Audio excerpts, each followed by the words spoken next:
Shut up and sit down.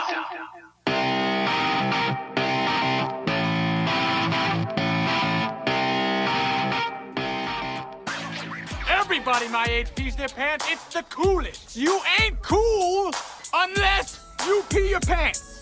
Woke up today, feeling kinda good. Gonna take my whip out for a ride around my hood. Before I leave the house, I clean up my ride. I make it shine so bright, it's got me feeling full of pride. I head out the door with music in my ears, with my foot on the pedal, and it releases. You are jamming to the Dialed Podcast with Mathieu Grand, Lance Hepler, and Jake Von Turing. When you are done listening to this, I want you to leave footprints in the sands of time, so stop dragging your feet. Life I live, spreading passion through my bike, I got a lot to give. Sessions with the homies, that's all I need. Not the money, the fame, or to get on TV. What a good day, I couldn't hate it if I tried. Riders mount up, and homie, let's ride. Are you sure this is safe? As sure as I'm a doctor professor. Let's ride. When you by my side, the things that I can do. No matter how low or high, you always pull me through. Mark Twain gives this sound advice. Learn to ride a bicycle. You'll not regret it if you live. Hold on. What do we actually mean? Hi, and welcome back to the Dial Podcast. I'm Jake Von Turing. I'm here with Lance friggin' Hepler. Lance friggin' Hepler. Frickin' it. Just Lots of friggins over this weekend. frickin' Hepler. Just frickin' it. More frickin' reports to come, I'm sure. To Lance's right, Sir Ian Gibson. Hey, Ian Gibson. Hey, bro. Hi. We'll work on that. I gotta work on something. We got time. We got nothing but time, with the dude. tagline. We got nothing but time. Tagline. That was a struggle a little bit. Do that one more time, Oh, and I'll no. tell you why when I'm done. One more time. On your mark, get set, No. go. Yeah. Come on. Come on. Good morning to everybody here. Hi, Ian. Oh, He was going to record Ian it Gibson. and play it back. Hi, Ian Gibson. Come Gibbo. on, man. Here, ask me and then I'll record. You got if you want to hear it. Let's go. I'll tell you about it in a moment here. But to Ian's right, Matt McGrath. What's up, ladies and gentlemen of the internet? You guys look frickin' fantastic. Frickin' fantastic. Frickin' fantastic. Sweet. Yeah, I'll tell you why later. But What's you'll your see. tagline? He doesn't get one. He doesn't get get one. the chance. He He's doesn't the get one. host. Just have to open up. I don't think anybody wants to hear anything more from me. I Jake talk too just much as it farts is. right into the microphone. Yep. That's it. Good times. Hey, backpedal. Lance raced. Ian raced. Matt Matt rode his bike rode his bike. twice and filmed some crap. Filmed a ton of stuff. Yeah. Matt, why don't you start us off? Okay. I've been mostly running. Let's good. call a spade a spade. I think I've run just about like every day in the past week, which is awesome, and I'm loving every minute of it. 5 miler. Try to take a 5 miler a little bit easier than the time before, just to try to make sure that my legs stay together. Because next weekend I'm going up to Seattle for swim meet. No big surprise there, but I want to be able to run while I'm up there because I won't have any chance to do anything other than run.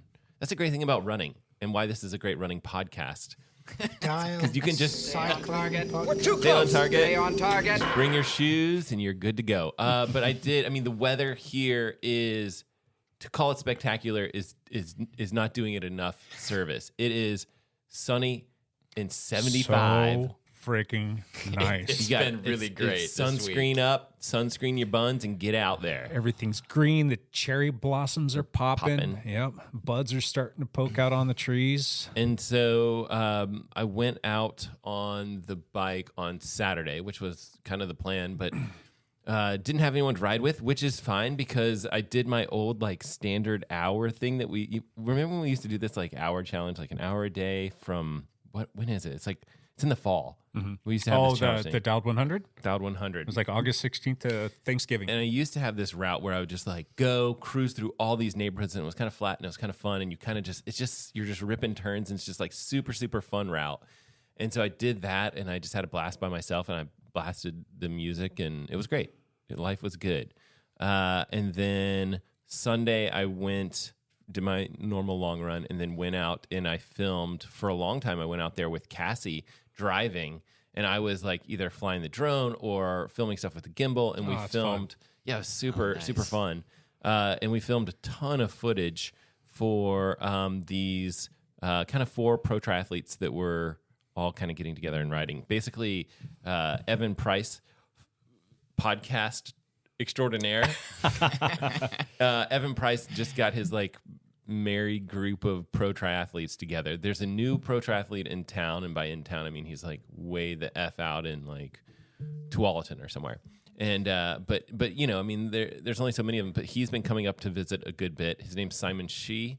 You might recognize the name because he did the Mike Myers time trial. He took like third overall. He's good. He's fast. He's a good triathlete. He's a professional triathlete. Yeah.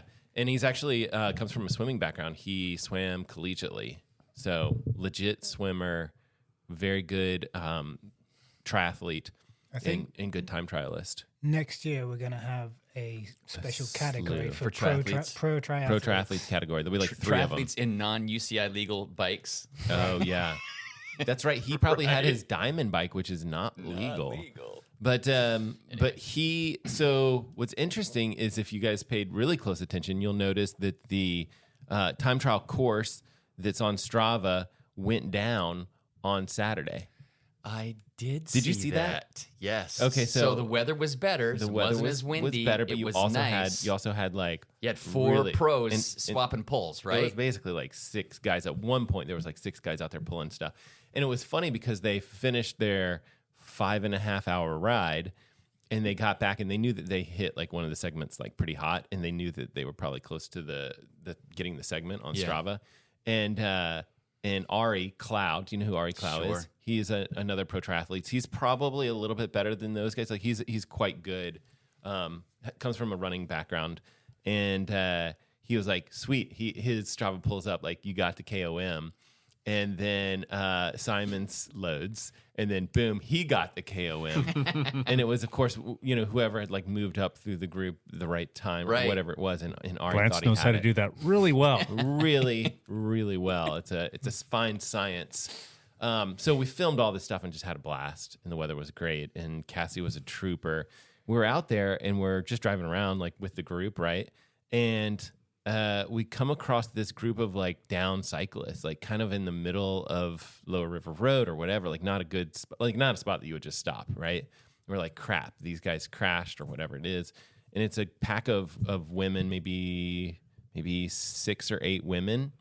And we're basically like, oh, like let's stop the car, put the hazards on, make sure no cars like run on top of this group, because people kind of drive fast on that road for no good reason. But anyway, so we do that, and we're like checking on them, like, okay, what happened? Are you guys okay? Like, it wasn't clear. It wasn't like a turn. There wasn't like weird stuff in the road. And I was like, I just kind of was like, did you guys touch wheels? And they were like, yeah. And then one of the ladies was like, why did you slow down? And she was like, oh, I really wanted to show you this bird's nest up here. Like, no, I'm sorry. Like, that's why I slowed down. Like, you guys should have seen this nest. And then they kept talking about the nest and stuff. And I'm like, you just destroyed your friend. She's going to the hospital. Oh, no. So she was really injured then. Yeah. Well, so it's interesting. So she saw my like swim, bike, run, rinse, repeat shirt. And she was like, I know you. I know you're. And I was like, oh, she just knows the channel or whatever. And it turns out that she was friends with my sister-in-law. And the story gets even weirder because they were on this like flight that got delayed, and they ended up sharing a hotel room together, like random strangers sharing a hotel room together. So then they kept being like best friends. So then when Kim, my sister-in-law, came into town, and this girl Sue, who lives in Portland, she was like, come over to my sister's house, and so she came over to my house and had dinner with us. Like a year ago. Yeah, that's pretty random. Super random, right? And then now I'm like scraping her up off the ground and like, we'll take you to the hospital. So he took her and one of her friends and left the 5-hour bike. Oh, that was the end of the filming. No, actually we did that and then we came back because we really just like took them, dropped them off, like squared away all their bikes, and then came right back and filmed more. Cool. The next day, we'll look forward to the video. The next day, yesterday, I went out for this beaches ride, which has been going on for long before I was cycling. So it's been going on for like 20 years. You probably did it back when you were a real triathlete. In the early 2000s, I did the beaches ride. Okay. Yeah. So I did that with you a few times. Yes, you did. Multiple decades of beaches rides. And so I did this ride. And it was interesting. I showed up. There was only like 4 of us. not a TT bike in sight. And I was like, okay. It's all shifted. I don't know what's going on with that. I think that we'll, at some point this summer, see some TT bikes show up there, I would think. But not a ton of people. And then Austin was there. And the whole point was like, this is the first ride of the season. Let's keep it chill. And it was super chill. And the SRAM battery on the front was dead, and I realized that as soon as like we pulled out of the parking lot. It was actually worse than that. I forgot my helmet, so I like borrowed a helmet, and I was like, this battery. You guys have those rides where it's just like one thing after another just stops, just nothing works. This weekend, so I did 2 different races. Yeah. We'll get to that. I loaned out a pair of glasses, a jersey, Yes. a battery, a whole flat kit. And some brake pads. And some brake pads. I loaned out a whole bunch of stuff all weekend long. Yeah. It's nice to have that. I was lucky that someone had. I actually almost turned around before I even got to the beaches because I don't have my helmet, and so someone was like, "I got a helmet." I was like, "Okay, I'm glad that I even showed up to this thing." And then I didn't have my big ring, so I was in the small ring the whole time at beaches. Which Why is didn't like you just take perfectly the battery off the rear derailleur, Flip it, ship it up, shift. shift up the front, and then put it back? A smarter man would have done such a thing. All right. And actually, what I was thinking, I was like, oh, I could reach down there and pull this thing over, or whatever. But it was weird. Like I was keeping up just fine, and I had like one gear to spare, and I was like, I'm okay. I think I'm fine. This small ring. And then I got in the front, and I pushed. I remember specifically it was like 240 watts for like 3 minutes. Very similar to your 7-minute PR. 7-minute PR time, which you'll have to talk about in a minute. It was a 20-minute PR. 20-minute PR, but similar numbers, I assume. Yes, 240. similar. And like I had like broke the group, and I was like, there's no reason to break up this group. And so like I sit up or whatever and try to like regroup. But the point was like the gearing was not an issue. I don't think it was perfectly fine. And the group was just trying to keep it chill and relaxed. And so there's no reason to break up a party unless you're in a race situation, right, Lance? Right. And the weather was perfect for it. So The weather just was so enjoying nice. it. So no major incidents, and all in all, good block of training. And I ran 3 miles yesterday with my wife before doing the beaches ride, and Nice. long run went well. Everything's doing well. I'm not swimming I just didn't do a ton of swimming this past week, which I think is fine. It's just it's so hard when the weather's perfectly nice to be like, let's go inside and swim. But yeah, life's good. Can't complain. Very nice. Nice. And I'll complain next week when my hip hurts. Right. Sir Ian, you raced your bike. You want to backpedal for us and tell us a little bit about that? I did. I had a full week of cycling, actually. I took my van out on a road trip to Pendleton, Whoa. Which was great. Stopped in Dover on Friday, got there about noon or so, and I was going to recon the course for the Gorge Gravel Grinder. Mm-hmm. But the course has completely changed this year. It's like a counterclockwise loop, but anyway, I wanted to check it out, which I did. It's a beautiful course, very challenging, mostly uphill, mostly against the wind. And is there something else I can help with? That was interesting. Where did she come from? Was that your that was your iPad, I think, right? No, it was Oh, it yours. was mine? Oh, my iPad's over here talking back to us. Stop talking crap, Siri. So you have a van. Do you have the same van as these guys, basically? Like, it's a Ram Pro Master, which I built up myself. So it's okay. Yeah, We'll it's have good. to see. We'll have to see pictures of that at some point because Yeah. Anyway, it was good. I got kind of lost. I missed a turn, and because of my eyesight, Small bike computer. small bike poor computer, eyesight. poor eyes. I'm like, Missed some turns. it really was not obvious. It was this one section of the course where you go off onto this rutted farm track. It's the only one section I would say you could say it was a technical section of the course. Anyway, what bike computer do you have? It's a Garmin 530. Garmin 530. Yeah. But I have 63-year-old eyes and Yeah. shitty glasses.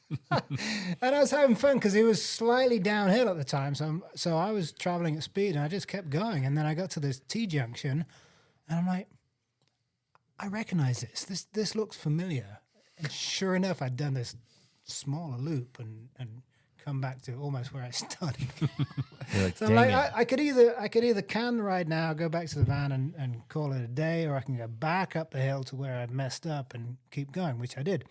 So it just turned into a long ride, and in the end, I got almost back to town, and the last sort of 6 or 7 miles is this beautiful downhill gravel ride that goes back into the Dufa Valley, and I remember I've done it 3 or 4 times where you come around this one bend and you go up this hill and there's the finish line, which was cool. And then this is from the old course. And then I remember taking a left and just riding back into town. Well, I took a left and the road was kind of going up, and nothing looked familiar. And I was riding and it was getting dark and I was out of food and out of water. And no lights.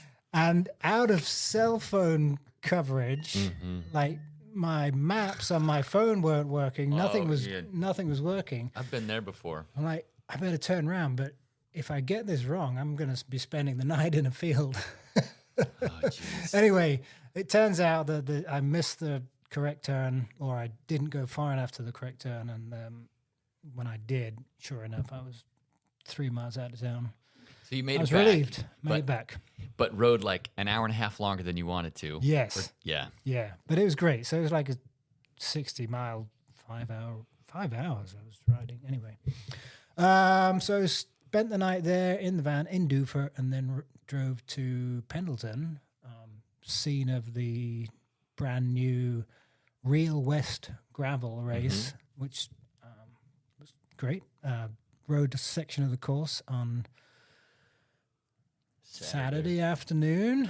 Met up with Mr. Hepler by chance in downtown Pendleton, where we At Packet Pickup.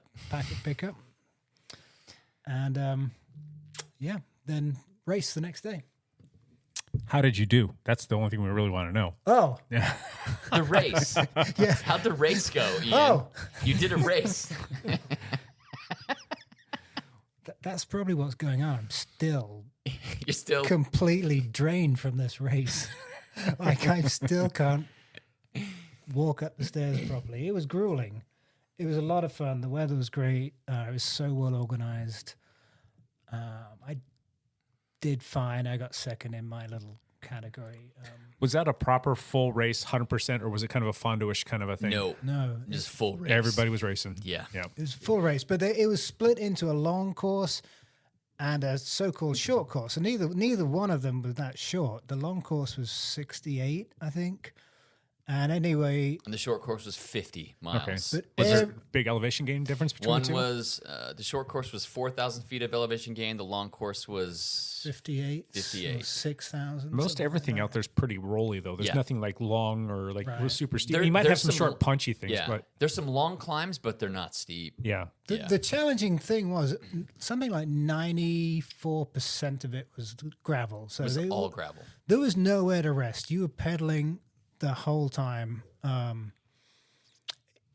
It was good though. Everybody started the short course, the long course, every category. We all rolled out together. We all roll out together. So it was like 350 people on the start. It split up pretty quickly, but good day. I mean, just a long day. And again, where did you finish? I got second in my age category. There you go. Good. That's awesome. But Congratulations. The age categories were 5-year segments. So Ripley it's like- Ripley does 5-year age groups for his races. So this is one of Mike Ripley's Mudslinger events races. It's a brand new race for him. So But the guy who beat me was 20 minutes in front of me, I guess. Some dude from Bend. the same guy that beat you at the No, it wasn't. It I wasn't. spoke It was to a him. different guy. It was a different guy. Okay. But anyway, Cool. Fun. That's fun. Hepler? I also did the Real West gravel event, but that wasn't my first race of the weekend. I did Echo Red to Red, our first mountain bike race of the year here in Oregon. And this is a race series I'm kind of focusing on this year. I'm trying to do well. Again, I'm trying to defend my title, much to the chagrin of the 50 to 59-year-olds who all hate me. And you started off horribly? I started off pretty hot. This is interesting. I'm racing Cat 2 50 to 59 because as a 50-year-old, I don't have to age up to Cat 1 if I don't want to, because we don't have a Cat 1 50-year-old age group. I'm just going to leave that there. But I get sandbagger comments at every race I go to, and yes, I'm probably a little bit of a sandbagger, but that's the way it goes. So I raced the middle course at Echo, which was just about, it was 24 miles. Okay. And just like 2,500 feet of climbing, 2,000 feet of climbing, something like that. But Echo is an interesting race. There's a 14-mile single track section. That's all single track. And there's a 4.5-mile run in that's all gravel, and then a 4-mile run out that's all gravel. And so we all start in one wave, all the Cat 2 racers. So not just my age group, but all the Cat 2 races. There was 250 people in one wave. That was a very cool picture. I saw that picture and Yes. I was like, holy crap, that's awesome. And so there was a lot of discussion. Okay, where do we have to be to start? I'm like, we have to be on the freaking front row. I'm like, well, how do we get on the front row? Well, we showed up a half hour before our race went off. Okay. So me and Surratt went out and like warmed up a little bit, and then we just went right to the start corral and posted up right behind the Cat 1s who were going 30 minutes before us, and we just sat there and waited, because if you wanted to be on the front row, you kind of had to. And how many dial people are on the front row? I mean, I assume the whole team. There was 8 of us or something like Yeah. that. Yeah. Because they're like, Lance, what are you doing? I'm like, I'm going. If you're gonna I'm out going hard, early. Yeah. If you're gonna get out hard, you might as well be on the front row. I mean, like, had I been in a dial kit, I would have gone to the back. I'm not going to get out hard. It won't make a difference. There was People a whole should be bunch passing of us. the whole time. And you could tell the people who really were trying to take it serious, because they were like trying to roll up, and we're already like posted up there. You know? Were people trying to pinch you out a little bit? No, they didn't really, because everybody's hassling me. Everybody's making comments about Lance freaking Hepler, and it's just funny. It was just funny to be there. But what happens is we roll out neutral for the first mile, because we go right through town and it's on pavement. But it's still such a big group. Right. It's a huge group. With there being 14 miles of single track, okay, you kind of have to make a move to try to be one of the first few if you want a shot at it, because it strings out once you get in the single track. So I just rolled right to the front, right on the truck's bumper. Yeah. And we rolled out, super easy. Everybody taking easy. After a mile, you take a left turn onto this paved road, and I knew that that was it. Everybody was going to go. We were going to string it out. You had a power meter on that mountain bike, right? I've got it's like a half-mile climb, and then it's like rolling, and then you turn another left, and then it's rolling, and then you drop into the single track. So that was the spot. You had to hit a mile hard. Correct. And you had to hit the first half mile really hard. Yeah. So we take the left turn. Brian Simudiati blows the whistle, and nobody goes. Except for you. I'm like, well, freaking A, this is the race. I'm just going to go. So I went right to the front and gave it the beans. Literally held like 450 watts for like 2.5 minutes or something to get to the top of this hill. Nobody goes past me, and I'm like, what is going on? And it's just all. Did it get strung out pretty good, or not really? So you were just basically pulling everybody to the top of the hill, including a few teammates, which is fine. Which was perfectly fine. Get to the top of the hill, everything starts to plateau out a little bit. Anybody attack you? Yeah, one guy goes past, and I let him go because I know he's not in my age group. And then another guy goes past, and I can't tell how old he is, so I just jumped on his wheel. So I'm in third position. We roll along. We've got another mile to go before we get in a single track. And so I attacked again. I held like 315 watts for 30 minutes. Big numbers. Trying to get into the single track first. That's crazy. You weigh like 250 though, right? Right.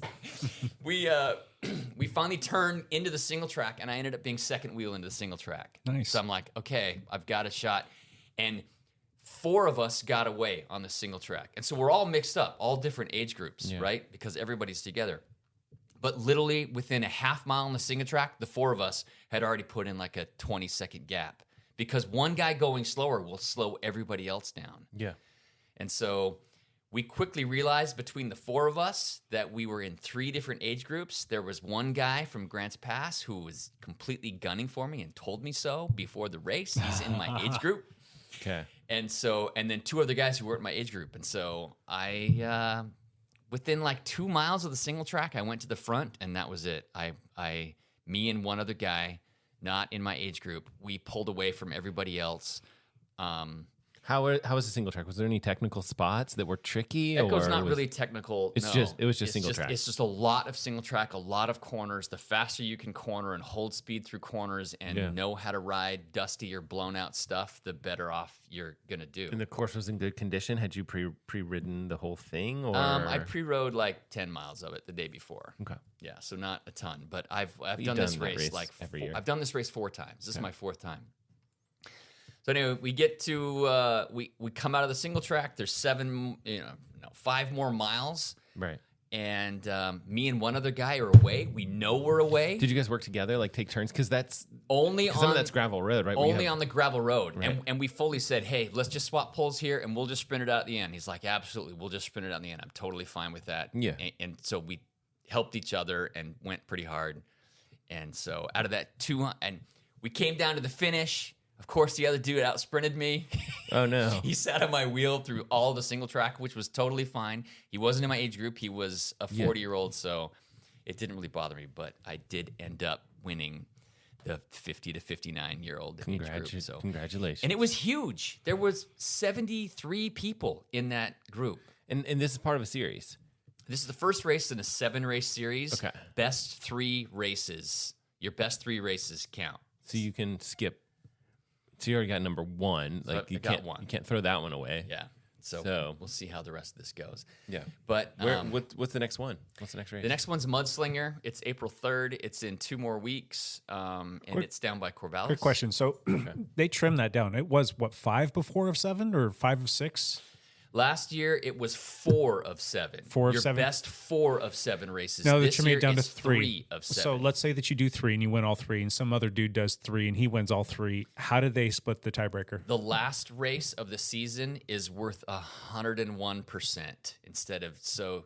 Right. So That's smart. So you would have to effectively show up to that race. You have to show up to the last race, which is Washougal mountain bike at the So Washougal. you get points, motocross. but okay, like so if that person has like a first and a second and goes out and wins that one, then they're going to obviously win. But Correct. what if they have a first and 2 seconds, and then they all of a sudden have 2 firsts, with one of those being like the 101% and then a second? Is there enough points there to overtake you? There's enough points to not if he has 1 first and 2 seconds. There's not. It would be enough 2 points. firsts and one of them being the extra points, 1 second. Would that overtake you with 3 firsts? Very complicated. No, it wouldn't. No, okay. Sorry. Yeah. I'm just It's really close. running scenarios in my head. But yeah, it means you have to show up at the last race and you have to do well in the So last race. I'm looking at this. I'm wondering if it's going to affect your travel schedule.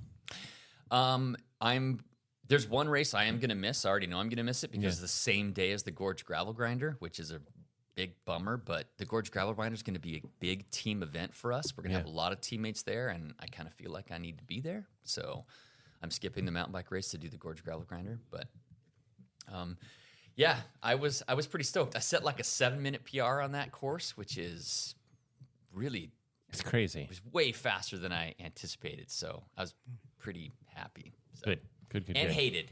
Lots of people, lots of Lance hate. freaking Hepler hate. And then you also did the next race, which was... yeah, then I did Real West Gravel, same thing that Ian just talked about. It's the very next day. And me and Chris Surratt, we went out with intentions to try to stay together. He was doing the long course. That's what I was going to say. Was he doing the long one? He was doing the long course. I was doing the short course, but we didn't split till like almost mile 40, I think, or 35 Which is nice. or something. Yeah. And we were able to stay person together. to work with. Yes, we were able to stay together the whole way. I'm so glad he's healthy and doing well. Yes, he's doing much better. He's still having some pain issues, but he's lost a bunch of weight, and he has been able to train this year, and he's doing really strong. Well. He's really strong. Yeah. So we were able to stay together. We stayed in a couple of good groups. There was, 120 people that did the short course for the Real West Gravel, and I ended up taking 4th overall. Nice. So I did pretty well, and I won my age group. So Nice. in the 50 to 54 age group. However old I took 46 overall. Overall. That's not bad. Out of 174, I think. Yeah. Yes, it was like almost 300 between the two. And obviously the weather was good. Weather was perfect. Course was fantastic. Yeah. Course, not a lot of real technical stuff on this course, but just beautiful gravel, and we just had fantastic weather. So Ripley put on a great event. So super fun. Are you and Jake working on new gravel bikes?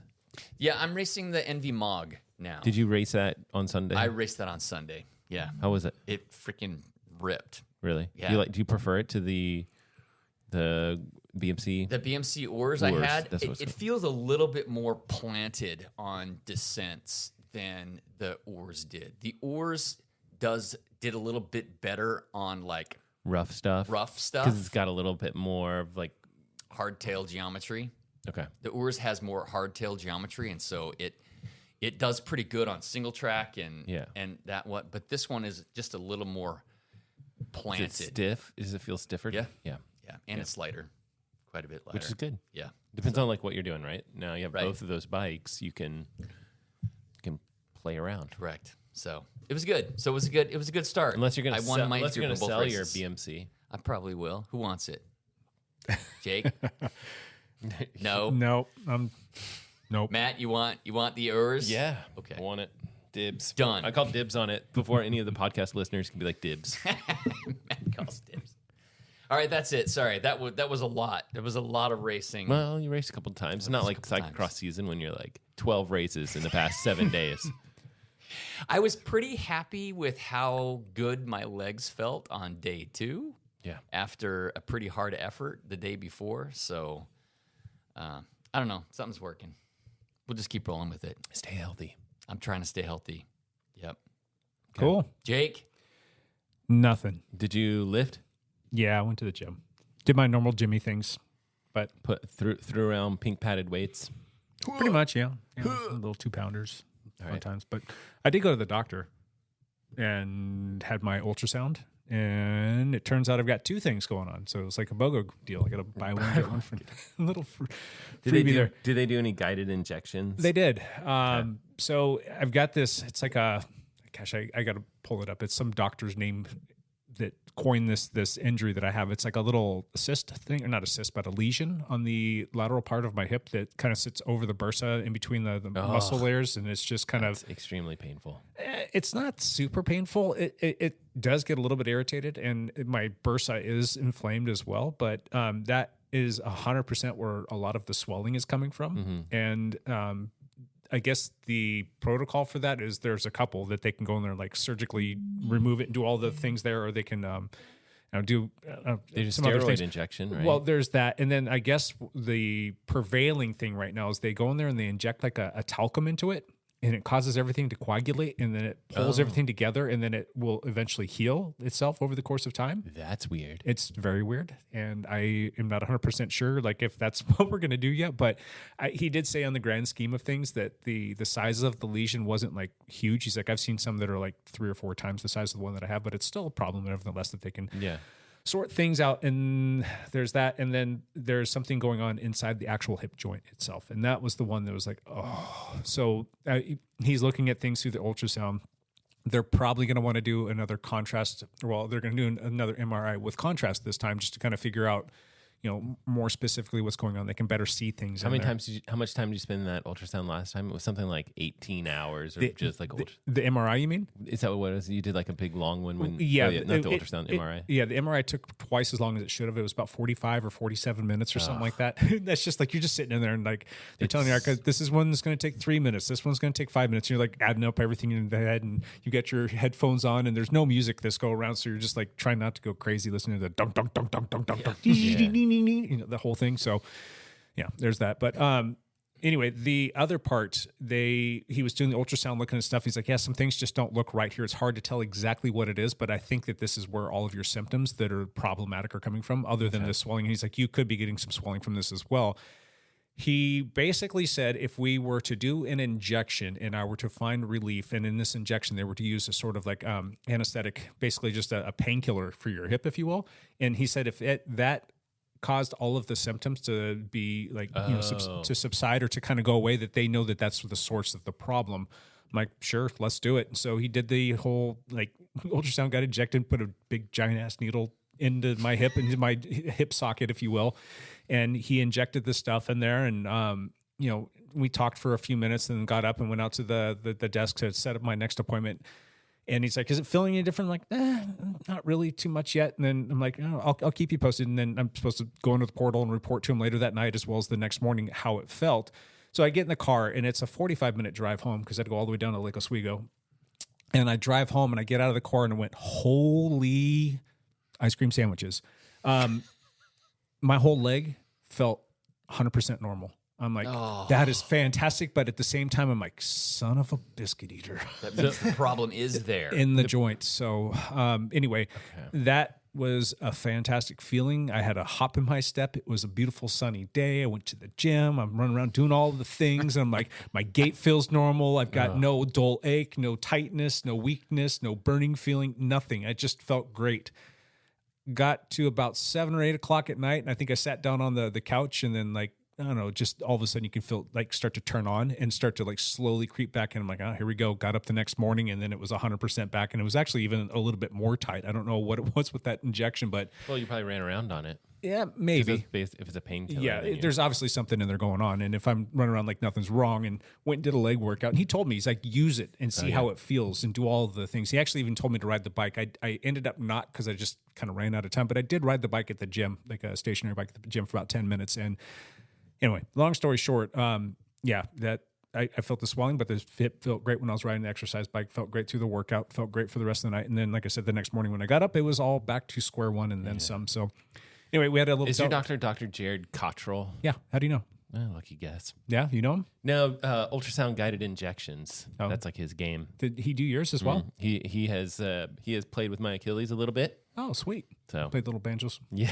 exactly. Exactly. Yeah. Anyway, he's also he has a cycling background. He biked on Tireless Velo team.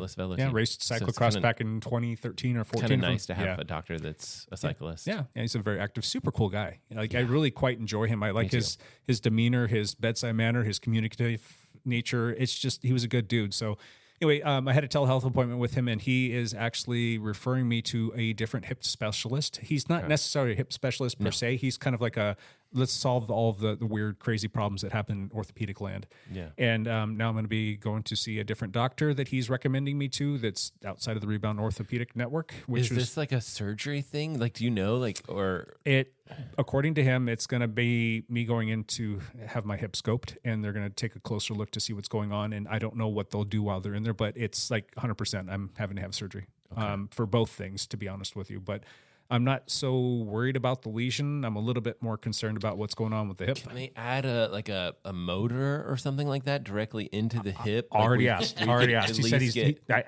no joke. I asked him, and he said he's on it. So. 300 watts or something. Yeah. I'm not talking like a massive amount of wattage here. I just said, hey, can you give me back to my normal FTP and then maybe give me something that gives me another 50 on top of that? That would be fantastic. So, love it. Okay. Anyway, we got a good chuckle out of that. But it's not looking super happy. Dude, but any news where they're like, hey, I think we can fix this, it's like huge news. It is. Surgery or not. That's the good thing is that we're on the right trail. And I really feel like I wasted the last year and a half dealing with this other doctor.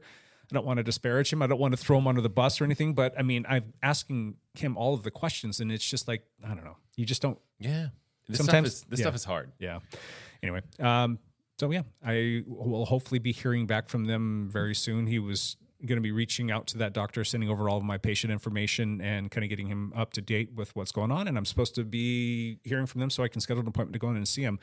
There is one other thing though that we're supposed to be doing, and I'm still waiting for a phone call back. They were supposed to call me back on Friday and then yesterday, and they didn't call me yesterday, so I called them and then I left them a message. And anyway, long story short, they're going to go ahead and do a cortisone injection into my hip, just to kind of help alleviate all of these issues. He said it should be a lot like the sensation I got after the anesthetic, and it will last for 2 to 3 months depending. But it's just a short-term solution.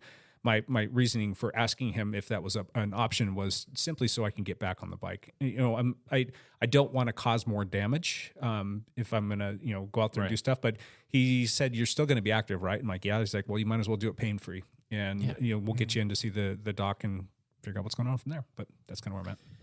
You're missed, Jake. A lot of people came up to me this weekend asking about you. How's Jake? How's he doing? How are we going to get there? We need to see him again. So, I can answer that question. Jake's not good right now, guys. You're on. There's some beauty to seeing like the solution of I'm going to have to go through this problem to get to the solution, but at least you can see. At least it's not like completely nebulous. Yeah, but how many people do you know who have had hip surgeries that have come out of the backside of that all shiny and new? The people that I know that have had Floyd hip Landis. surgery, which are very few, always are like, I wish I'd done this earlier. Really? Yeah. But I've just seen my fair share of people that have had issues. And it's just whenever you get into those ball and socket joints, whenever you start screwing around with like connective tissue and the joint itself, it's just like, my shoulder's a perfect example. My shoulder's granted, that was a little bit more traumatic, but yeah, I think it depends on what they do. Yeah, that's true. And if they're replacing your hip, I don't think that that's the direction that we're going yet. No. He, was kind of talking about a few things. He's like, I don't think that that's the direction that you need to be going because it is what it is. But anyway, I need this to be done. This has been like, gosh, about a year and a half now of dealing with this and like chronically for the last like 10 or 11 months. And it's just, it really gets you down. And you're like, all of these like last good years that I feel like I still have under the hood or like, I don't know, being squandered on this stupid crap. And it's like, you get through this whole like shoulder thing, that took a lot of years to be able to get back to any semblance of like where I used to be. And then all of a sudden you're dealing with this other thing. And this one was just that slow onset that, I don't know, just things slowly started to fade to black. I'm like, yeah, well, here we go. But I don't want to sit here and whine about this too much more. I am keeping my chin up and I'm doing what I can. So, yeah. Well, you're still loved. I appreciate that. So, Annie Hoot, how about Champ Bailey. Champ Bailey, is he here? Do we have Champ He Bailey? just said Champ is here. So Champ is here. Champ is here. Champ is here. How about Milan San Remo? We're going to talk about that first. We're jumping right on Milan San Remo. Does last like 30 minutes that race? It is like, it's got to be one of the most exciting 30 minutes. As soon as they got to the Poggio, that was just insane. It was so much fun. Yeah. If you haven't gone out and watched it, well, first and foremost, if you haven't watched this and you don't want a spoiler alert, you're going to need to, I don't know, fast forward a little bit of time here. Jump ahead 15 minutes. Yeah. Because we'll still be talking about it. Probably. But yeah, that race, if you haven't watched it and you already know the results, just do yourself a favor and go back and watch from the Poggio. And that's what the last like 20K or something like that, 15K. It's not even that. Yeah. It's only 5K from the top of the Poggio to the finish. So this is a crazy race. It's like 280 kilometers. What is it? Like 180 miles. It's like 180 miles. Yeah, it's so super long. So the Poggio is not really a long climb, but it's the deciding point because it's only 5 kilometers from the finish. And Mathieu van der Poel last year got away on the Poggio and they couldn't bring him back. And I thought it was steeper too. I was looking at the gradients and it's like 3 or 4%, isn't it? It's not that steep. It's maybe 8 at places. At the most. Yeah, it's got a couple little kickers in it, but the average gradient's not as crazy as you'd think. Because you're 175 miles into your day. You're like 6 hours into your day. Those guys are machines. Yeah. Did you hear Tadej's comments after the race about the race? I didn't. Okay, so. Go ahead. Okay, so Pogačar attacks. Tadej attacks. With his team. With his team. What's his teammate's name? William or his last name of anyway, he did great. He did great. He was leading earlier in the race. Tadej attacks on the Poggio, doesn't get away. Right. So gets pulled back. He had a small gap. Right? Yeah. Then he attacks again. Van der Poel pulls him back. Then it all basically comes back together towards the end. It's going downhill. 2 guys try to make like Hail Mary moves. Mohoric tries to go. It gets pulled back. Pidcock goes. Looks like he's going to hold it off. Yeah. But they get caught by the storm. Who was the Bora Hansgrove guy that got off the front there for a minute? That I'm like, Mathieu Sobrero. Yeah, I'm like, right. This is looking like he's going to get that. And then like in no man's land was Pidcock. I'm like, is Pidcock going to catch him? I don't think the field can catch him. And then all of a sudden everything's just moving around. I'm like, oh my gosh, so many things are happening right now. Did you see Pidcock descend and just like caught the right back on. It's just like he descends. He's so well. good. Yeah. Well, the thing is, there was 2 guys from Alpecin Yes. de Koenig, Van der Poel And Phillips. and Phillips, and otherwise, those breakaway guys would probably have made it, but it was all down to the teamwork. It was the teamwork. In the end. Because it ends up being a bunch sprint and Jasper Philipsen. But here's the thing: like you're watching that race, and you don't even recognize the fact that Jasper's there. You have no idea that he's even with there, and nobody's talking about it in the broadcast. And like you don't think about that, and you're like, oh, like Van der Poel, why is he doing so much work right now? Yeah, why is he pulling it back? Sacrificed himself did. for his teammate, and that was freaking glorious. And they're like, holy crap! Once you figured it out, you're like, holy crap, he's working for Jasper, and Jasper's definitely the cream of the crop with respect to a sprint finish. Yeah. Oh my gosh, that finish was so fun. See, to I watch. didn't even realize like what that was happening. I just thought MVP was just pulling him back. He thought he was 'Cause he's a pulling him beast. back because he 'Cause was wants to trying win. to. He wants to win, Yeah. but no, he just brought the group back together twice. He did that, and apparently there was a story that Jasper came up to Van der Poel somewhere with like 30 or 40K to go and said, I feel good. My legs are good. Yeah, my I've legs got are good good. legs. Yep. And so Van der Poel's like, okay, this is for you. I'm here for you then. Wow. He just like pitched his whole that makes personal me plan. That makes me like him a ton. Yes, I was just going to say the same thing. So we're all on the same page. Yep. Yep. Yeah, so pretty amazing. So Jasper Philipsen just barely out sprints Michael Matthews. Who's freaking on it. Yeah. And he literally like by It was tight. like a few inches. Yeah. Like they didn't know right away. I feel like that race doesn't ever come down to a sprint, does it? Oh yeah, it Does it? Is it usually It does, but it's usually like a 2 up or maybe 3 up kind of a thing. It's never like that big of a group. I mean, that was a lot of guys in that finish. 12 guys. Yeah, that's Wow. that's atypical for that race. So some of the commentary I heard and watched on YouTubers talking about the team tactics of UAE and how that kind of decided things before the Poggio on the Cipressa. Which is the where climb before the Poggio. Pogačar basically used up pretty much all of his team, even Tim Wellens, who is the guy that traditionally leads Pogačar up the final But used him climb. up. But they were all used up, so Pogačar was on his own, basically on once that climb started. He was yelling at his teammates, "Let's go, let's go, let's go!" Yeah. Like, oh, that's just brutal. Yeah, I hated it for those guys. But they attacked hard on the Cipressa, the climb before the Poggio, and then they had nobody left. They burnt all their matches. Pogačar still ended up third. He sprinted hard. He sprinted. And beat Mads Pedersen in the sprint. I know, right? Yeah, so he still That's a ended up on the legit podium. sprint. So what did Tadej say after the race? With respect to the race, his comment was that was one of the easiest races I've done.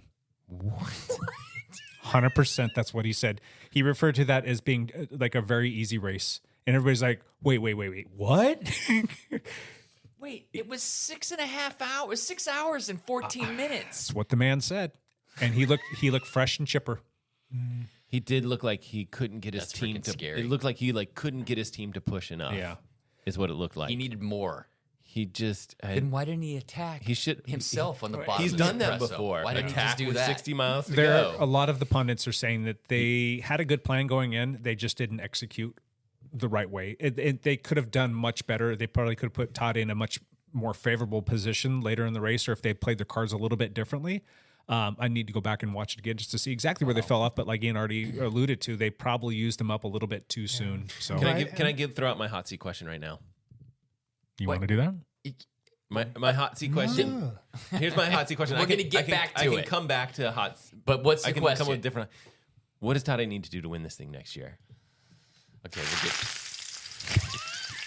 What does he need to do? Because here's the thing. I think he wants this more than he wants like another Grand Tour title. I think he wants that race, and I think he wants it bad. He wants monuments, that's for sure. He does. He wants more monuments. He's got a couple. He's Yeah. got a couple, but there's a couple he hasn't won. I can come up with like another hot Milan seat San question. Remo. He's got to find a way to get ahead of Van der Poel. Do you think he should go earlier? Do you think he should just be he like? should have gone earlier probably he didn't have the capability after he's used his team up. But It's- he didn't make his move until a few hundred meters before the top of that climb. I just don't think that And that climb he couldn't get enough of a gap. I don't think that climb is long enough for him. Here's the thing: the race isn't hard enough. It's too flat for him. Right. So because you've got, and even though you've got these I two can see it. climbs, I can at see the what you're end, saying that way. So It makes him sound a little less so arrogant. He can't he Right. can't get away, right? He can't attack. His best strategy is to attack on something that's difficult, Right. like the Suppresso or the Poggio. But everybody's going full gas by the time they're at the Poggio because those it's climbs aren't 5K long enough, from the too. end. They're not long enough. So Pogačar actually got the KOM of the Poggio like 2 days prior to the race. Yeah, just practicing. Pre-riding the course or pre-riding the last few Ks, but he did that climb at something ridiculous, like 46k an hour, like on a 4% grade, 21 miles per hour, something like that. He's clean. He's clean. Crazy. He's a clean athlete. Let's not throw any Slovenian sus. water. So I don't know. I think Milan San Remo doesn't really Doesn't favor work for him, but he wants it. Yeah, of course he wants it because he hasn't won it yet. I think he needs to have like some sort of teammate on the breakaway up far up there that can pace him on the Poggio, and then he needs to just break people on the second to last climb. Yeah. What's it called? The Suppresso? Suppresso. Something like that. That's my strategy. That's a good Jake? That's what he tried to do, but Well, then it's there's hard to nobody get. left. It's hard to on get a that. teammate in the breakaway. It's all these things are super hard to do. They need 2 more Tadej Pogačars just to go nuts the whole race. And let one of them win. I mean, you've almost got to bait some other teams to try and do some stupid things early and use their wheels and try and save yours as much as you possibly can.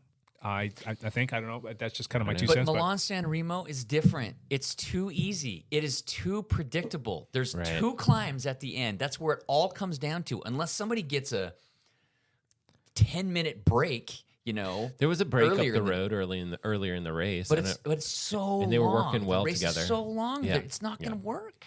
It's just not going to work. It always Such a comes long down to the race. Poggio. Yep. It always comes down to the Poggio. And is it That's why not it's so exciting. Yeah. Is it not, though, the more like the rollier kind of guys, the guys that are a lot more powerful? Because like Jasper Philipsen is a perfect example there. He's a freaking Sprinter. And he's in the finish of this. If you give him the opportunity to sit in, and he's going to sit in, he's going to win. Yes. And it's just like a long tour stage. Like if it's that would be considered a sprint stage. No. Yeah. Yes. So No, there's been that sprint- wouldn't be considered a sprint Yes. stage. They would call it. They would give No. it like a rolling something. well, it would be a stage for the sprinters, though. More likely, the teams are going to protect their sprinters and get them to the finish line if they. And that's how it played out.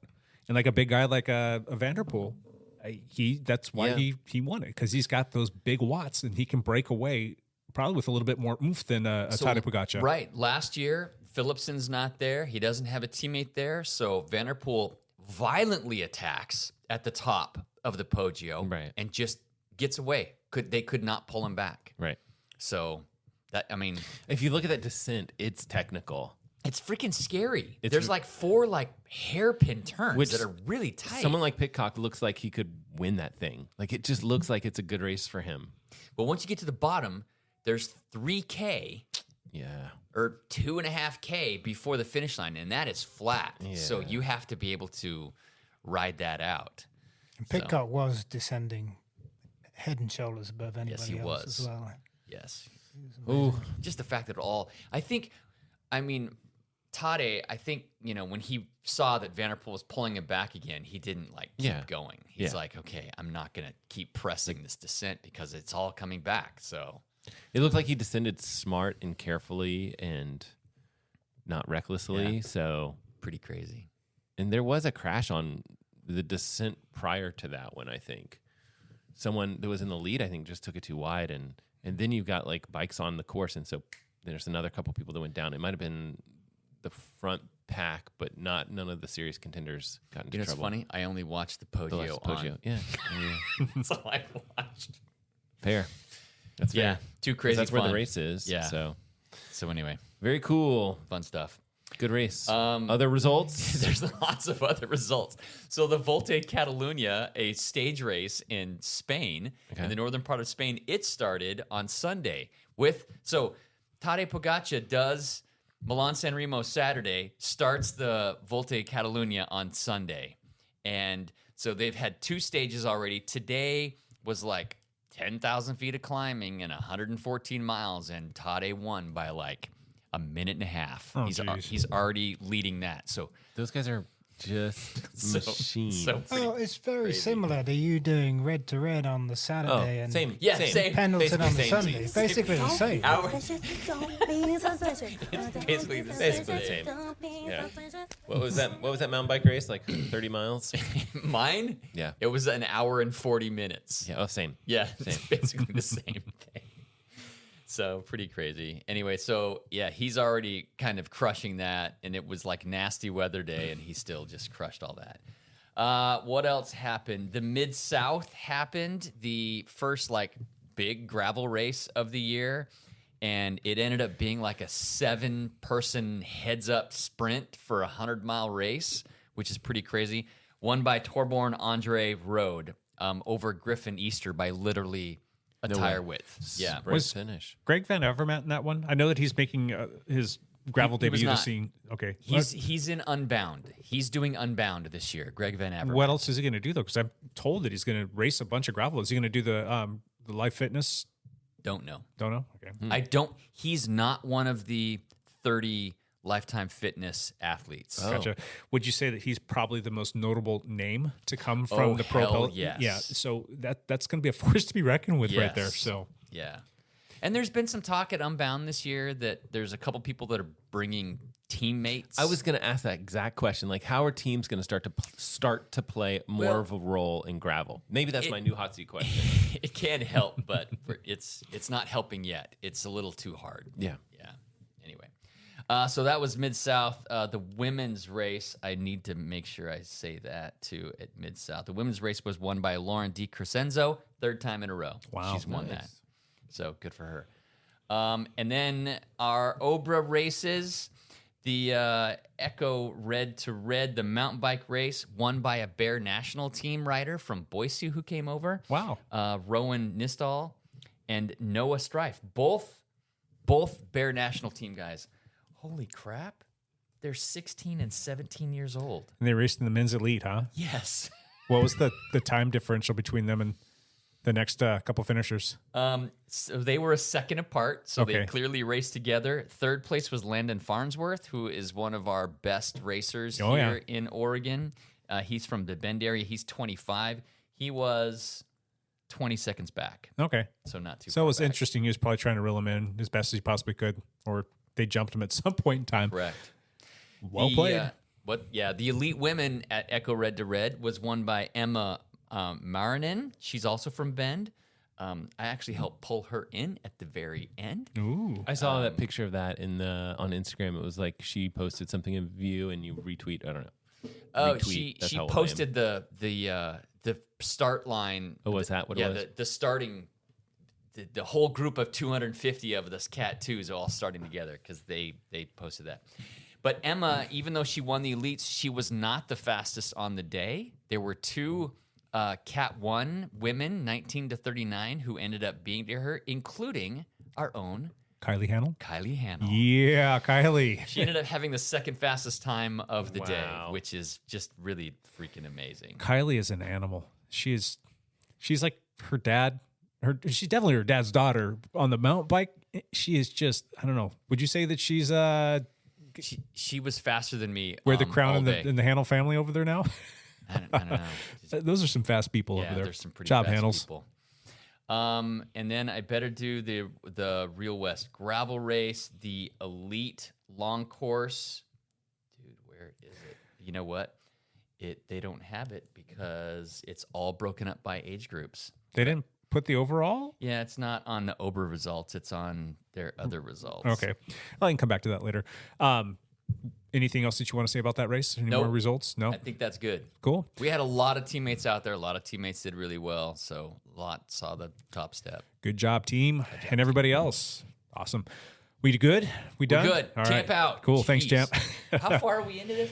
An hour. An hour. Oh, my God. Oh, yeah. This is normal for us, though. Yeah. All right. 1 hour down, 1 hour to go. Here we go. Ice cream sandwich. You guys talk too much ice Yes, cream we sandwiches. do. We all talk All right, too much. let's do this. It's Patreon drawing. Patreon drawing. Hey, first and foremost, I want to thank our newest Patreon. You guys all know him. You all love him, Mr. Dan Beal. Oh, Dan Beal. He was out there Was this he? weekend. Yeah. Yeah, Hope he he had a raced good- the mountain bike race. Hope he had a good race. Love Hope that he had a guy. good He's one. super cool. So anyway, we're going to do a Patreon drawing. We've got some goodies down at the lab, and you can pull something out of the bin if you'd like. And Ian is pulling a name out of the little jar, names of people that haven't won recently, and that person is going to be... It's Champ Bailey. Yes. Wait, the real Champ Bailey? I hate that guy. Champ Bailey. Champ Bailey, you... Screw that guy. Champ Bailey, you need to show up and like out yourself. But we're gonna move on. We're gonna pull another one out of the hat. Even though Champ, it is listed as It is- Champ Bailey on the Yeah, there's the somebody Patreon. that actually is anonymous, who's anonymous What about you? Patreon. That's not me. Oh. Yeah, we got Right, well, the real winner is John Hatfield. John. John Hatfield. Hatfield. Nice. Did he race this weekend? John did not. He had family stuff this weekend. So. Okay. Anyway, Gets cool. the best of us. John, you get to pull something out of the goodie bag next time you're at the What lab. kind of stuff is in there? There's all Socks? kinds of stuff. There's hats and socks and shirts and other like water bottles. All kinds of goodies in there. EPO. Some EPO too. So Standard HGH. stuff. yeah. Just the standard stuff. All right. If you want to be like Dan Beal and become a patron of the show and be entered into these drawings and whatnot, you can go to dialpodcast.com and select the Patreon link and go pick a Patreon that works best for you. We really appreciate that. And just like that, the music is almost over. There's Done. that. All right. Now we're going to move on. It's time for this week's little thing. And we're going to do the So hot, you gotta listen naked. I already the spoiled hot seat. it. I spoiled it. Matt did spoil it a little bit. So since he's listening naked or talking naked, Lance, you want to start us off with your first hot seat question? Okay, so What you got? Mine's similar to Matt's. Perfect. It's not the same. I knew that's because I told you you were going to steal mine. Of course, it See? happens. Exactly. Which is the best cycling monument? There's 5 cycling monuments. Milan San Remo is freaking just so much fun to watch because you don't have to watch the first 5.5 hours, and all you have to do is watch. I think there's only one answer for this. What's that? Paris-Roubaix. Yeah, I was going to It's say that. if you throw out another answer, you're just wrong. You're just throwing out a wrong answer. It's probably the only one that I'll watch start till finish, like all 5 hours of it. It's, Yeah. You've got Milan it's San good. Remo, Tour of Flanders, Yep. Paris-Roubaix, Liège-Bastogne-Liège, and the Tour of Lombardy. And I can't disagree with you guys. How can you not love watching Roubaix? There's all those freaking cobble sections. Bloodbath. Maybe It's that's a reason to 135 miles. dislike it, actually. It's just like so many people get hurt and so many things get beat up. It's just a brutal race. Do you remember the time George Hincapie was racing and his headset just snapped off? It just snapped off. He's going down the cobbles and just gunk, and you just There you go. Was that a Trek? S over tea kettle. I'm sure it was a Trek. It was a Trek. Ouch. No, I mean, we all know that Trek makes amazing products that have never broken once. Okay, I agree. I do love watching Paris-Roubaix, but you do have to invest 4 or 5 hours to watch it. Unlike Milan San Remo, You could probably watch the can- highlights like can watch. afterwards, where they're Yeah. like, because a lot of people, I mean, they have all these like blocks of biking that's in between the cobbled areas, Yeah. and it's like that stuff's kind of boring if you think about it. Yeah. So Last year, super fun to watch. yeah, Who won? Mathieu Van Der Poel.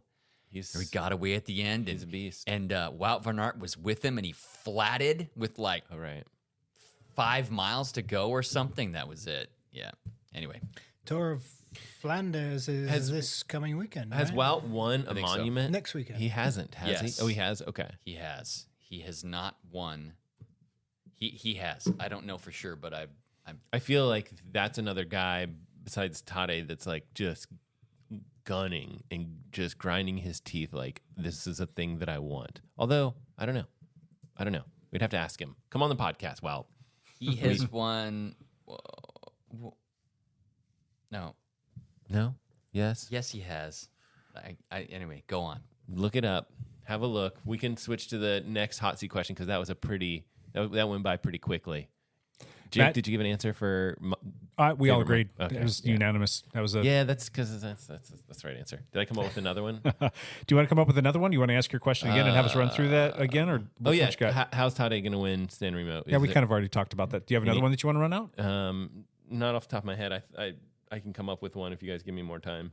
Okay, Sir Ian Gibson, do you have a hot seat question for us? Yes, because I am a prepared kind of guy. Yes, so prepared. Also, resident coach, cycling coach here, so I have a kind of a coachy, geeky question. What is more intimidating, 2x15 FTP or 8x4 minutes VO2? What do you hate the most? The 2x15. 2x15. I don't have That was I don't it. have the That was it. mental capacity to stay focused for longer than like 1 or 2 seconds. What are those like bugs or whatever? That's like give them a second or two and they've forgotten the whole thing. I don't know. That's me. I forgot what we were talking I about. did that very workout last I week. know you did, yeah. 2x15 and failed Stinks. it miserably.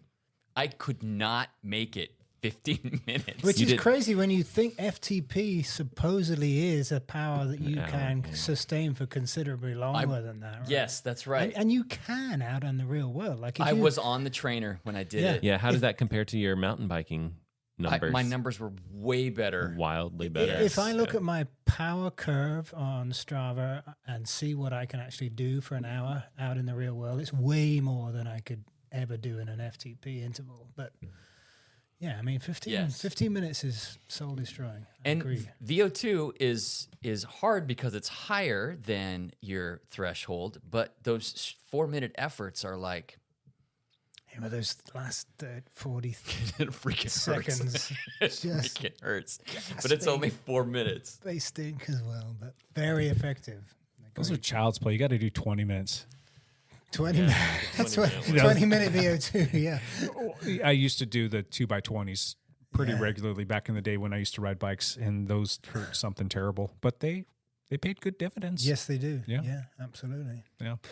I definitely would think though that those longer ones, that however much time you give yourself in that middle, some 2, 3, 4, 5 minutes, whatever it is, sometimes up to 10. It just depends on where you're at in your fitness level. But that whole time you're like contemplating life and you're like questioning yourself and your decisions and like, why am I doing this to myself? And then you go do the second one and then you finish and then you just want to go crawl up in a ball somewhere and cry yourself to sleep. And I have done the 3x20 before. That hurt. Oh, that sounds awful. No, don't. It's not recommended. But like you said, super effective. You make adaptations if you do those Right. intervals often enough. VO2 max, do you make adaptations to your VO2 if you're a super well-trained athlete to begin with? Maybe not. But it does give you that mental toughness. That's what it's all about. It does. It makes you believe in yourself. You can do this effort. You've done it before on the trainer. So they're effective in a different kind of way. But Doing them on a trainer absolutely blows. I mean, I've done it before and I hated every second of it. When I'm outdoors, I can kind of enjoy it a little bit more, if you can say enjoy in the same sentence. But where do you typically go find a good spot to do that? Are you going out and finding like a long climb potentially for an FTP interval? Yeah. Yeah, I mean, ideally a long climb, 1 to 2%. But how many climbs around this area can you go uninterrupted for 20 minutes? It's hard to get 20 minutes. It's easier to get like 15. It's so funny. Like there's quite a few places where you're like, oh, I can almost get 20. What do you think if you went out to Vancouver Lake, though? You could do a good FTP interval. Oh, yeah, sure. Yeah. It's flat. But don't you feel like sure, you but- need that incline? I don't know. No, not necessarily. It's like forcing you to like keep those watts up a little bit more. I think it's a little bit easier to kind of come off when you're on the flatter stuff, but it just depends on how you're chasing the time. If you're, I don't know, you've got something motivating you. It's so much easier. I feel like you're almost like recruiting more muscles when you're climbing and you can just put out more power. I don't know. That maybe that's just me mentally. That's like some research has showed that for some reason, the whole mechanics of it's easier to put down a sustained higher power on a slight incline than it is on the flats. Yeah. But which is weird, right? Because you would just think that watts are watts. So I feel like Larch on our side is like it's not quite 20 minutes, but it's a good close. I mean, if you're slow enough, like myself. It could be 40 minutes. You want a consistent grade, though, right? Whether that's 0% flat or... The last successful time I did that workout was on Mount Lemon, like 2.5 weeks ago. Yeah. Because I did 2 by 12 minute, not 20 minute, but I did 2 by 12 minute threshold sets, and Mount Lemon is pretty steady, so I was able to what's the grade on do that? it. It like averages like 4.7% for 21 miles. And does it feel like it's pretty steady at like It somewhere is. between like 4 and 6 or so? Yeah. Okay. Yeah. There's not too many spots in there that get pitchy. There's a couple quasi flatter spots, but it's constantly just going up. It's a really nice ride. Okay. Yeah. Cool. Good to know. That's a good question. What do you recommend as a coach? Where should people invest their money? Where should they invest their money? Their time. Well, obviously with you, but where should they invest their time with respect to if they're going to put something into their workout regularly? Let's say we're talking about a time crunch cyclist. Where are they going to get more benefit from those shorter, higher number of sets, or the longer, less sets of the FTP max? I think it just depends on what you're training for, right? This Because is true.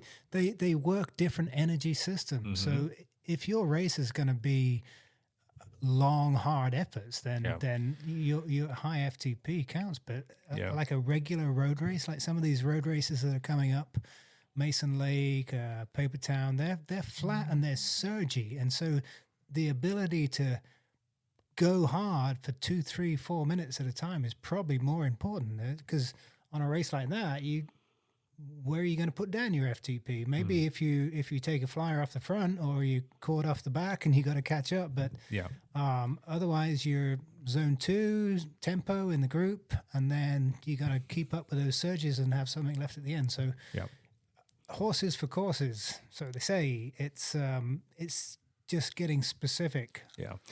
I think that if you're going to prescribe yourself something that you want to make sure that you're making a point to do it every single week, I think those longer, like those FTP, those 15-minute intervals times 2 are probably something that you should put on your schedule, because chances are, if you're doing any kind of group riding with anybody else, if you're out playing the whole Strava game or you're doing stuff, it's a lot easier and a lot more, I guess, frequent that people will get those shorter, more burstful workouts. Yeah.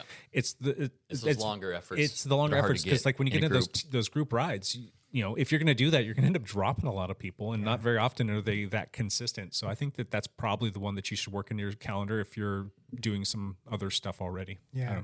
I mean, whether your events demand high FTP efforts or not, it's a good metric to calculate how fit you are, how aerobically fit you are. Like how at what percentage of your absolute max oxygen processing capacity can you sustain for a long period? Functionally, that's your FTP. So if you've got a high FTP, you're a strong endurance athlete. But will that win you a bike race? Not always. Cool. Good question. That brings up a memory. Like a month and a half ago, I did a really hard 6-mile effort up to Molino Basin on Mount Lemon with Gary Allen. And we both went as hard as we possibly could. And I set like a 4-minute PR. I held like 330 watts for almost 30 minutes. I was super happy with that. And my time was like 28 minutes or something like that. And then that very day, there were like 10 other people that went under 22 minutes. Yeah. I'm like, how did they go so much faster? Their body just processes oxygen different than me, and they're lighter, and they're younger, and better looking. Way better looking.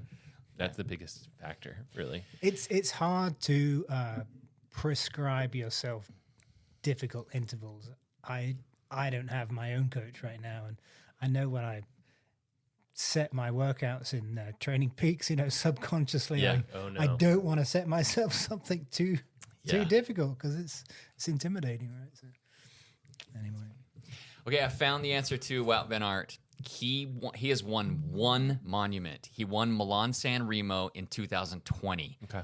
It was the COVID year when it was held in August instead of March. Ooh, okay. And he got away with Julian Alaphilippe on the descent of the Poggio and ended up out-sprinting him at the end. So he's only won one monument.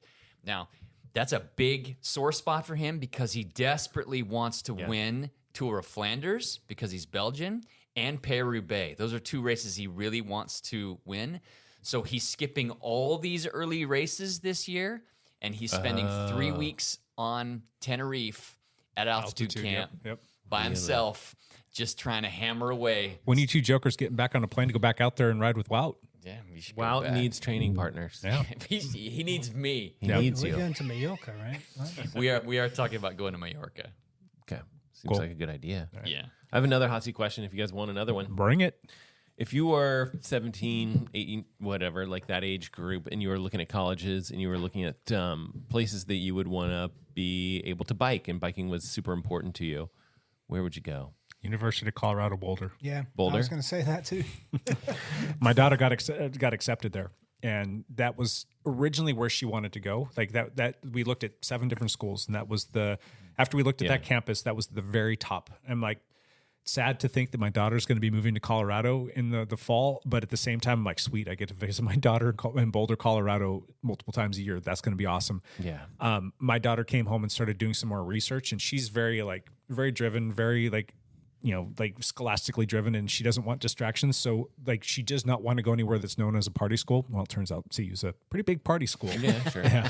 And with Coach Primetime Deion Sanders taking over there, Right. the school has had this massive uptick of partying going on because the football scene is alive and vibrant there. They had 65,000 more applications to that university this year. Wow. And my And daughter she got still it. got in. She got in, yeah. And Unbelievable. they were offering her different scholarships and stuff like that. And she's like, nope. Oh, Not gonna go. She's not going to go there. Not going. Nope. She changed her mind.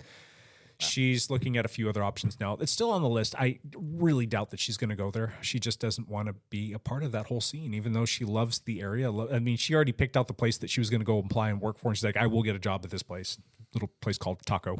Just awesome. But yeah.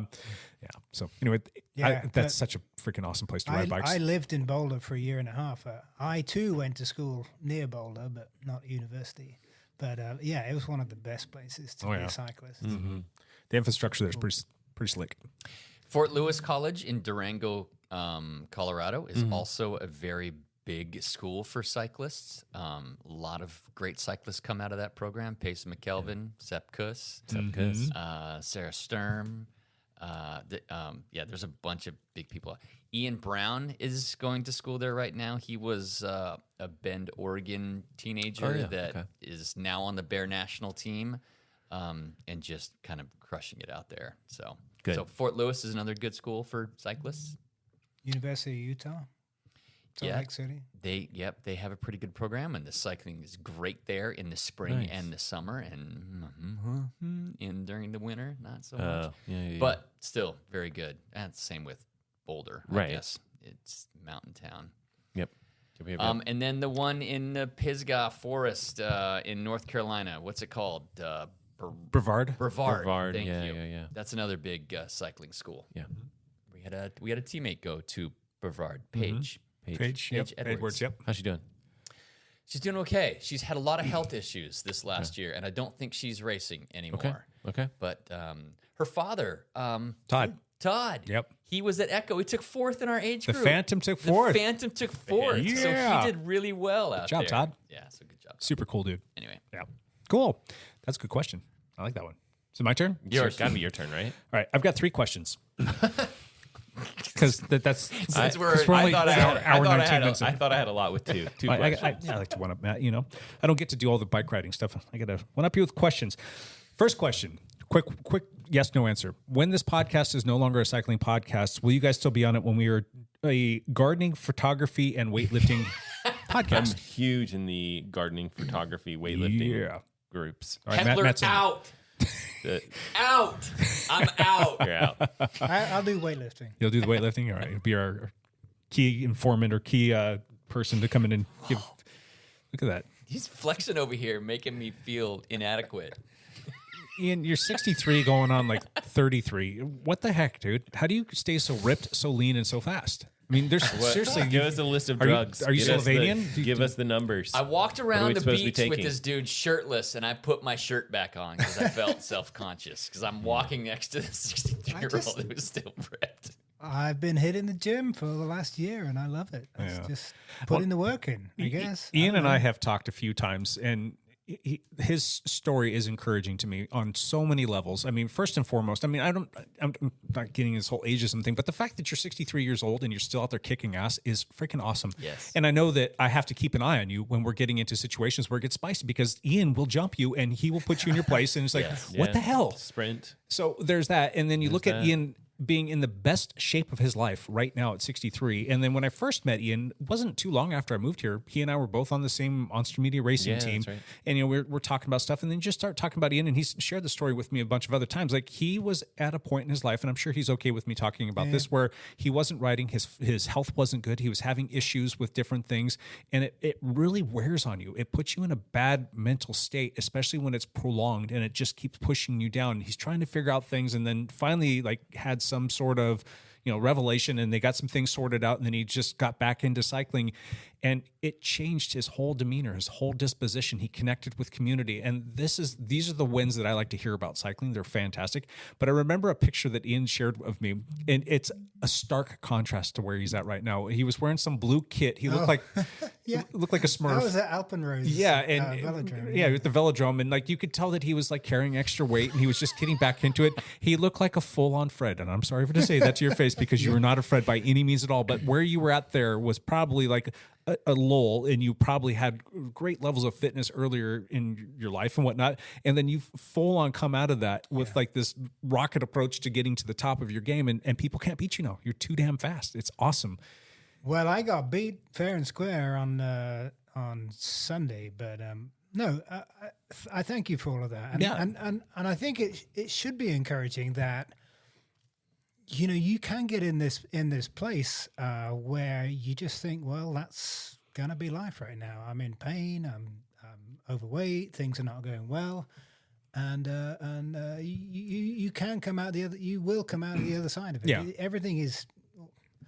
Hopefully everything is transitory, and you know, there's life goes on. Yeah. Just because you turn 60, it doesn't.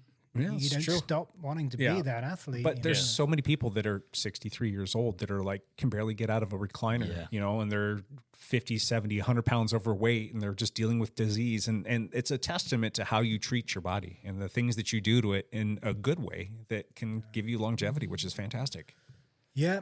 Thank you. Yeah. I appreciate that. Yeah, well, it's worth it, and not for nothing. And I'm going to plant the seed for everybody out there listening. And this isn't a paid thing by Ian by any means at all, but you know, there's something to be said about a good cycling coach. There's even more to be said about a good cycling coach who's got experience, and when they can draw upon that and they can give you personal anecdotes of things that they've gone through in their life. That's something that you don't get from a lot of younger coaches out there. Not to knock younger coaches. There's some fantastic ones out there, but the people who have seen it, they've been through some that's true. There's a lot to be said about that. And that's super encouraging to help you get through the hump of whatever you're working on. So if you're interested in checking out Ian, go to dialedperformancecoaching.com. So I've got no dog in that fight either. This is 100% Ian's thing here, and I just appreciate the fact that he's out there doing good stuff for people. All right, that's the gardening thing. So Matt's going to do gardening with me. Ian's going to do strength training, and then we'll just have the Jake show. Well, Matt, come on and do photography too. All right, cool. Got 2 or 3 new podcasts coming up soon. The next one, and this is just going to be a quick and easy one. Convince me to go back to riding in tubes. Go. Can you? Can you do it? Yeah, I think that No. I rode with you 3 weeks ago or whatever it was. Mm-hmm. How clean was your bike after that ride? Oh, it's got a layer of protection on it now. It's got a full layer of protection. Some latex protection Sticky on there. protection. Yeah, that is going to be one of the issues that kind of suck about that. But in my bike's defense, I hadn't ridden it.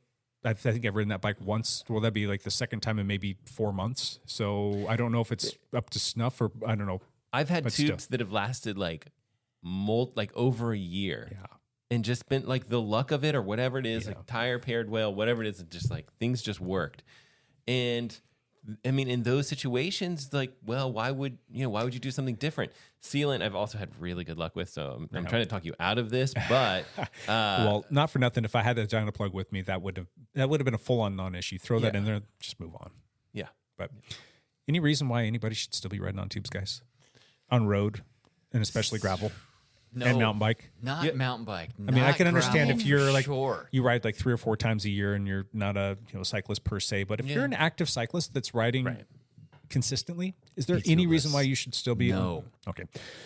If you're listening to this and you're riding on tubes and come to the Dial Lab. We will help you convert it. Go anywhere. Just get it done. I mean, I did some maintenance on a couple of my bikes this last week, and I had to change the tires on my gravel bike, which involved topping it up, adding sealant, and wrestling with getting tight tires on the It's a bigger rims project. and screwing around with sealant anyway. And then also on my rain bike, I have tubes in those tires. They were equally hard to get on and off. It was no less hassle just because of the tube. And now I get to ride that bike out there, and you've got much more chance of having to change that tube. Yeah.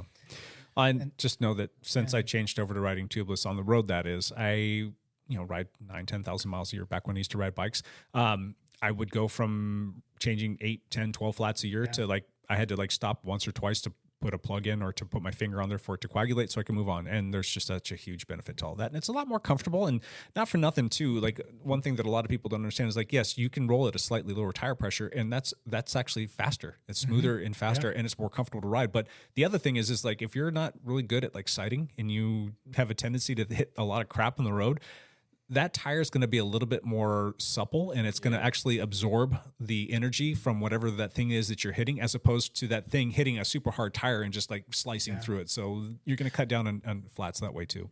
Correct me if I'm wrong, though, because you're wrong. As somebody who owns a bike shop, manufacturers don't ever ship brand new bikes with tubeless tires, right? They are starting to show up ready. Everything's there's they'll give you the bottle, and then you have to take out the core and squirt it in there. That is starting to happen a little bit, but no, they don't ship with the sealant already in there, because if it's going to sit for a long period of time, that sealant will dry up and you get a big lump in there. This is another thing that's a point against tubeless is that if your bike does sit for a long time, it's not ideal. Yeah, it's not. You got to go out there and spin the tires, or if you get off your bike in September, then you get back on it in March. You're gonna have to go out there and peel out a big, wad of sealant, exactly, and put some fresh in there. So, but again, this kind of goes back to the people that, maybe if you know that you're going to do that, though, you should go winterize your bike. Go clean it super good, get all the grime and gook off there, get all the proper greases put on it, and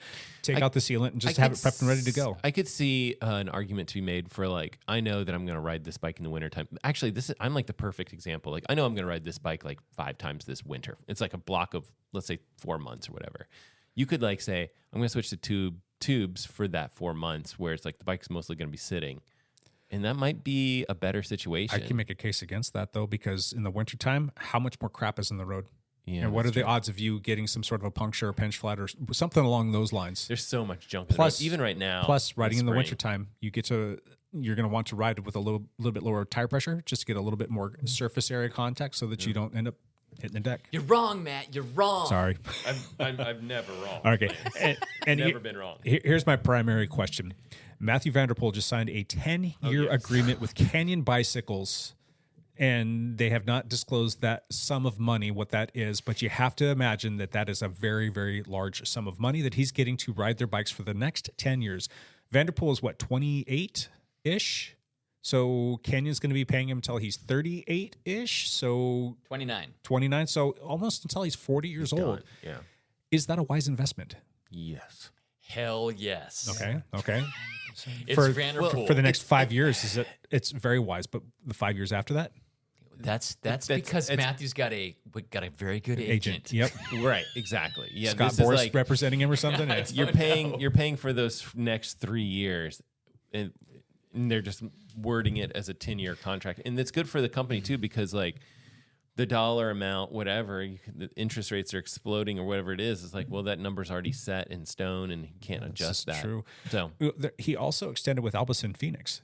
So he didn't go 10 years with them, but I think he went out 2 or 3 more years or something like that. What's interesting to me is the company has to.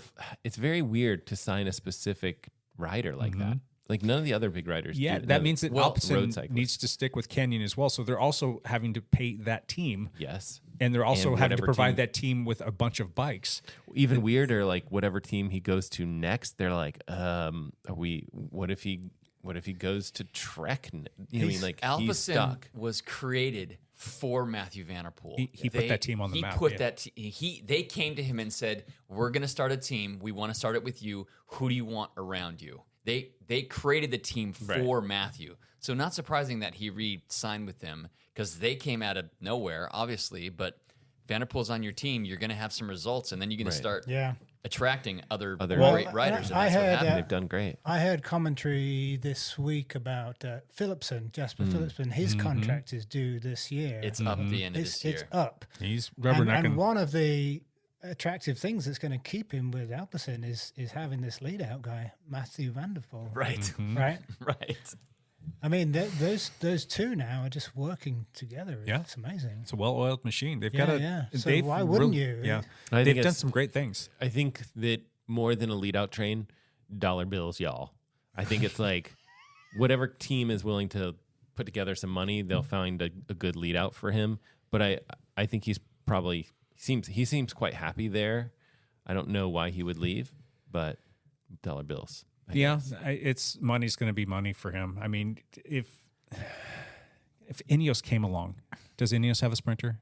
Not really. I mean, they've got Filippo Ganna, who probably their closest thing to a sprinter, but he's more of like a TT specialist kind of a thing. But I mean, if they came and like threw some big stupid money at him, he would take that in just a. Van der Poel already makes a bunch of big I'm not talking about Van der Poel. I'm talking about Jasper Philipsen. Yes. Oh, I love that when you saw a couple of weeks ago this muddy, rainy cyclocross race somewhere in Belgium, and Van der Poel turned up in his Lamborghini. Correct. Yeah, that was awesome. He did it twice. Well, let's say that in two different Lamborghinis. Right. Go figure.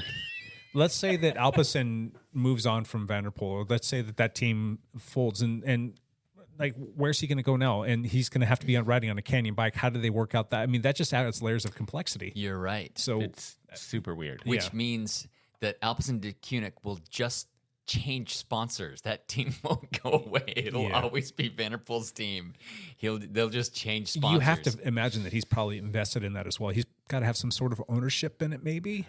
I don't know. That's he makes like €4 million a year from his contract. Yeah, that's not anything else. Not the sponsor stuff. Swift or the Alpecin or all the other sponsorship deals that he's already doing, and now Canyon. So I really want to know what that number is that they threw at him, and for 10 years, that's interesting. It's interesting. I wonder if there's more information in the contract too, where it's like, I will do this for all the cyclocross races and any gravel things that I do, where it's not team oriented, because there could be verbiage in there that when he's on the road, he's part of the team road stuff that he's stuck with. That would be really a tricky thing for Canyon to sign on for, because they want the whole package. But do you think on a whole team? Do you think Alpecin will chase a GC guy, a big name? I mean, they've got Van der Poel, obviously, who's just can do everything kind of thing. They got their GC guy. Well, minus the GC. MVP. He's not really a GC rider. He's not a GC guy, but neither is Wout, and we always joke around about but he can do anything. We'll find out about Wout when we get to the Giro, but I don't know. I just think I don't know. If it's like any other team, you're going to want to try to build one. But, sure. I mean, Alpecin's getting great. They're getting enough press and enough exposure just with Van der Poel. So yeah. I don't know. I didn't know I needed hair shampoo. Hair shampoo. Yeah. I just use bar of soap on my hair. No, so consensus can't do that anymore. Across the table, everybody thinks that a 10-year Van der Poel deal, 100% worth it. Yep. Do you have any, if you had to guess, how much do you think it is he's getting a year? Just out of ballpark figure. Just from Canyon? Couple, 2.5. 2.5? Yeah. I was going to say 2 to 3. So right there. I would have guessed less. Less? Yeah.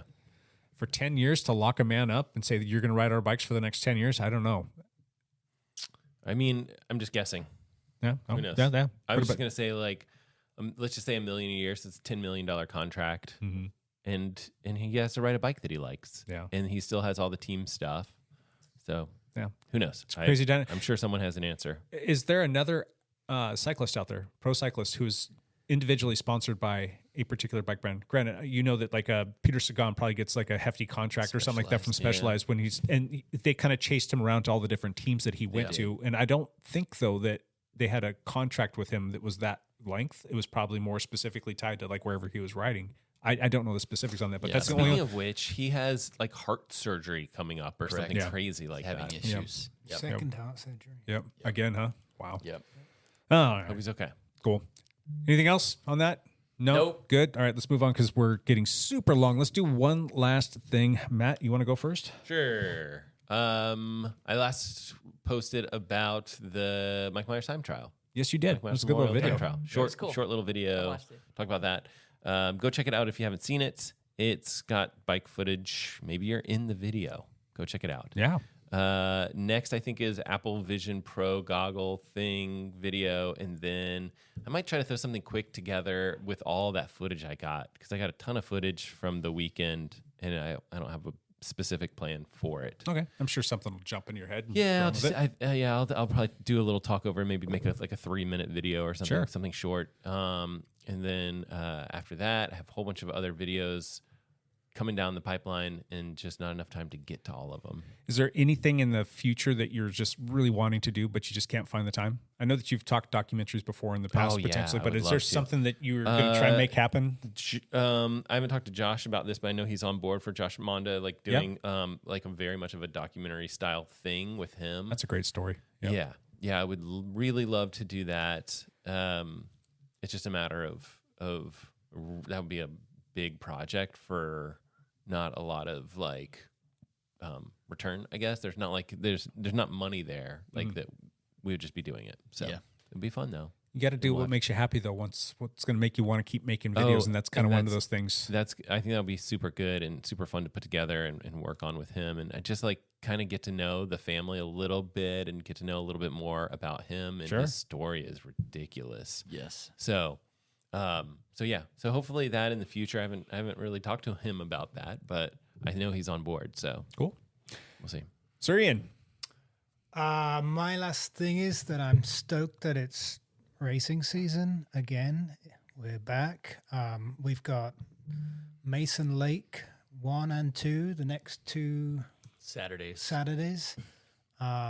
Love to see a bunch of Dial people go up there. Last year we had some showing. I think I was there, and KHD was there, and Aaron Sanders and Dan Beal. Yep. That was it, I think. It's kind of a way to drive, but it's worth it. It's a really good, It's up in the Puget race. Sound area.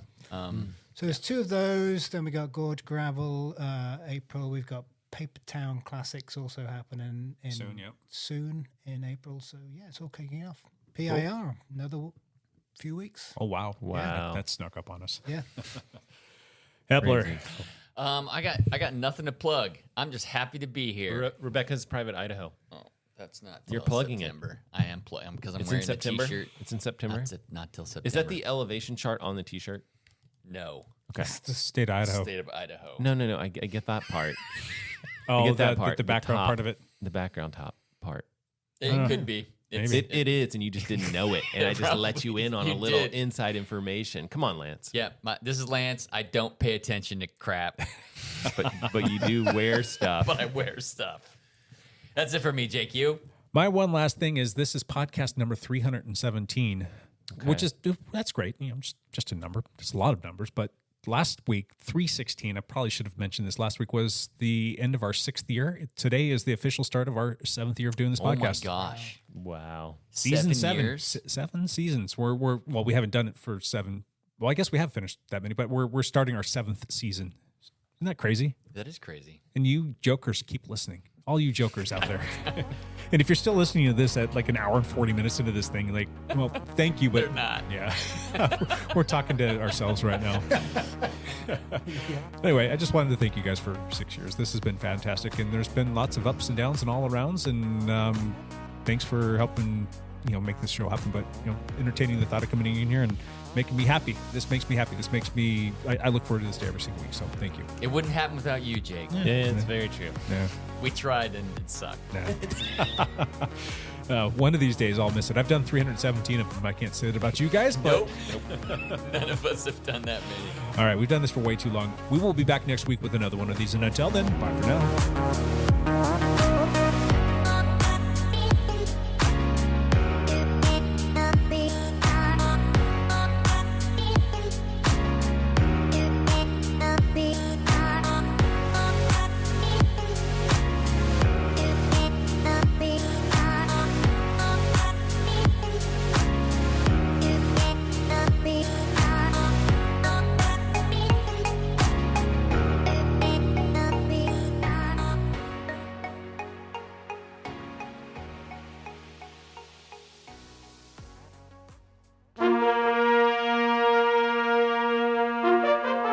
Hey, Ian Gibson, Gibbo, hi.